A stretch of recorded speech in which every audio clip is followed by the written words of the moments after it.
Alright, magandang gabi mga boss. Alright, mga mahilig sa larong dama. Okay, magpapakita ulit tayo ng isang puzzle ng mga bossing. Puzzle sa larong dama. Okay, explain natin ang nakikita nyo sa board, no? Ang itim may isang dama.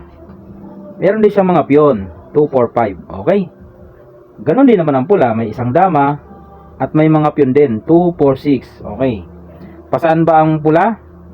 Siya po ay pataas. Yan, pataas ang sulong. Pataas, yung mga piyon na yan. Ang itim, pababa. Yan.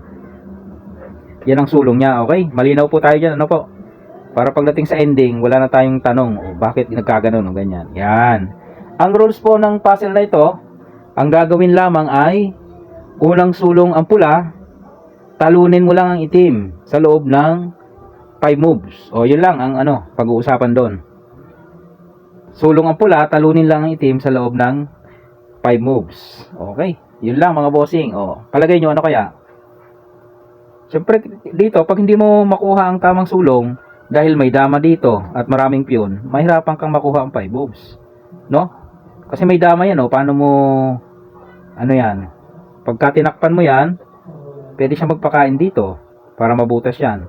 Para hindi mo makuha yung 5 moves, no? Papahabain niya yung laro. Oo, kung ikaw sa itim, papahabain mo yung laro para hindi makuha yung 5 moves. Okay? Pero pag tama ang sulong ng pula, ay makukuha sa 5 moves. Matatalo itong itim na ito mga bossing. O, sige, kayo muna. Pagmasdan nyo muna, i-post nyo muna ang video, then i-analyze nyo. O, kung makita nyo, congrats sa'yo. I-post mo na rin, i-comment mo na rin kung nakita mo yung solusyon.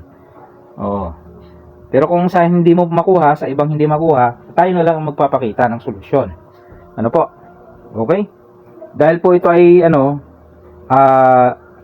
ibig sabihin, pag na dito ang sentro, ito po ay tinatawag na Visayas Mindanao board. Ano po? Pero pag ito ng sentro napunta dito sa bandang kanan, ito po ay Luzon board.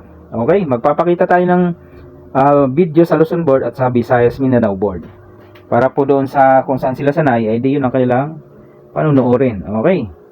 So, ano ba ang tamang sulong ng pula para manalo sa loob lamang ng 5 moves? Okay. Magpapakain lamang tayo mga bossing.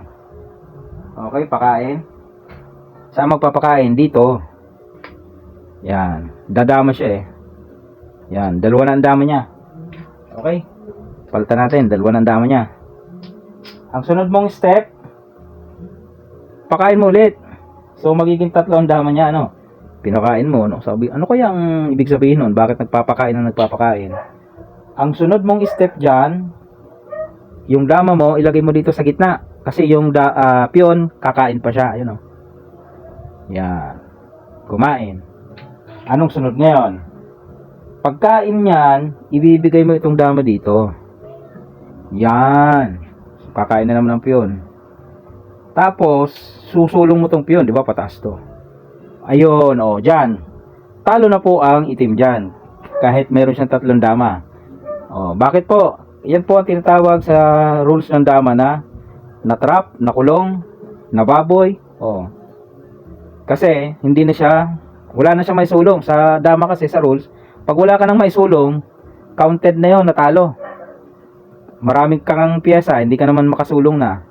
Paano nga susulong? Bawal nga umatras ang piyon, di ba? Buti sana kung yan, dama, pwede yan. Ay hindi, ang ganitong kinalabasan di ba? Hindi makaabante itong piyon, may harang. Bawal nga siyang umatras kasi siya ay piyon pa lamang. So sa ganitong posisyon, natalo ang itim. Okay? So yan ang solusyon mga bossing nababoy. Ilan yung baboy na yun? 2, 4, 6. 6 yung nababoy. Alright. Yan lang mga boss. Ating solusyon. 5 moves siya na, kahit bilangin nyo, balikan nyo yung video. 5 moves po yung galaw ng pula. Alright, sige.